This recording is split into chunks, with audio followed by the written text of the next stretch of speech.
There's some fire news just published by Axios reporter Marc Caputo. It alleges that amidst the war in Gaza and new rising violence in Syria, Israel may be losing friends in the Trump White House. Some top Trump officials have called Bibi Netanyahu a madman as he has dropped bombs where Trump is trying to make peace. The White House, particularly senior Trump administration officials, have criticized Netanyahu's recent actions. Trump's team has expressed alarm over what they perceive as recklessness and politically driven aggression, fearing that it could derail U.S. efforts to stabilize Syria. U.S. envoy Tom Barrack, along with Secretary of State Marco Rubio, helped broker a ceasefire between Israel and Syria. Syria agreed to withdraw forces from Sweda, temporarily halting the violence. To be honest, we aren't big fans of the Syrian government as constituted today. We discussed the shortcomings of that regime with OAN investigative reporter Pearson Sharp, who has in fact reported from Syria. President al-Jilani, that's his jihadist name. So I'm going to stick with that because he is a terrorist.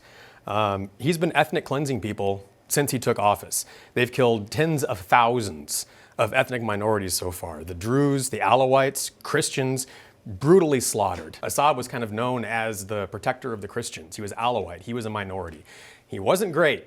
He was definitely not a good guy. He put a lot of people in prison, did a lot of torturing. Not a good guy, but way better, way more stable than the current terrorist regime, which, by the way, we helped set up. I mean, this dates back to Obama's regime. Will the Trump administration be able to bring some order to Syria, or will Netanyahu continue to externalize his conflict and his own criminal trial is continuing? Joining us now, Trump White House reporter for Axios, Marc Caputo. Marc's got the big piece out that really shapes the thinking of Netanyahu in the Trump White House. So, Marc, describe the arc of the vibes around the Israeli prime minister right now in the administration. There's just a lot of mistrust. The Netanyahu government, Netanyahu himself, has done a number of things that have sort of caught the White House flat-footed.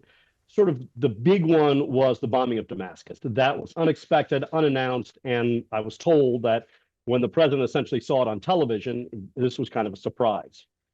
Your piece does focus on the Syria conflict, and I'm wondering why some of the concern over Netanyahu didn't arise with the offensive in Gaza, but now Syria seems to be a real sticking point.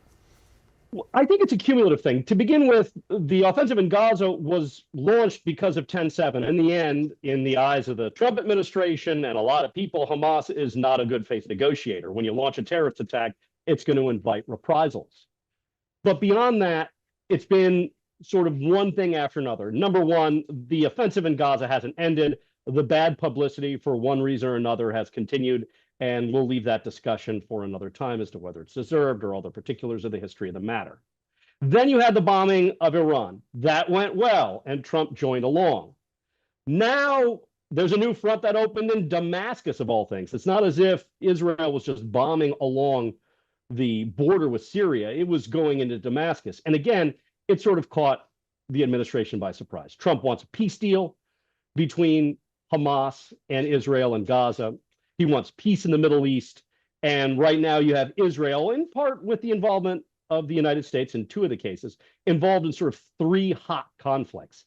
And cumulatively, that's becoming a problem. And then there are some additional issues that you've mentioned on your show about sort of the right-wing elements in Netanyahu's government that appears to have shut down the ability for tourists, Christian tourists, to get visas to go to Israel.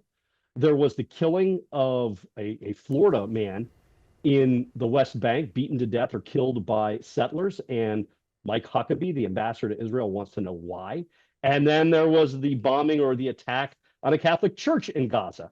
And when you add all of these things up, it starts to look to the United States that maybe Israel is not suing so much for peace, and this could be a problem. One of the people told us, in their opinion, it seemed that Netanyahu was, quote, like a madman, unquote, when it came to the bombing in Damascus. And I think all of those different factors, or all those different things I mentioned, factored into that. You mentioned about half dozen officials you spoke with. Are these concerns about Netanyahu principally coming out of the policy shop, the national security space, or is this a political concern that the divisiveness of Israel policy could somehow demoralize President Trump's voters during the midterms? Well, I mean, we don't want to necessarily disclose with whom we spoke, but I would say that the distinction between policy and politics is a very fine one. War is a continuation of politics by other means.